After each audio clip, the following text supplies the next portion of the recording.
যারা সাহসী বীর তারা বেশি কথা বলে না, শান্ত থাকে। যারা পাহাড়ের মতো দৃঢ় ওরা বেশি কথা বলে না। সাগরকে দেখেন, বিশাল সাগর। কক্সবাজারে যান, সাগরকে বিশাল সাগর গর্জন করছে, ভিতরে অনেক সম্পদ, অনেক মাখলুক আছে।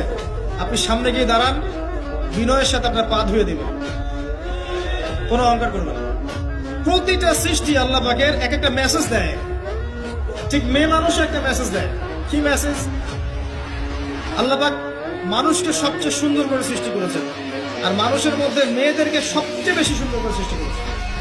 আল্লাহ পাকের সবচেয়ে সুন্দর সৃষ্টি হচ্ছে মেয়েরা, এবং তারা খুব নরম হয়, নরম, প্রজাপতি ধরার মতো। প্রজাপতিকে ধাপ করে ধরতে পারবেন না আপনি।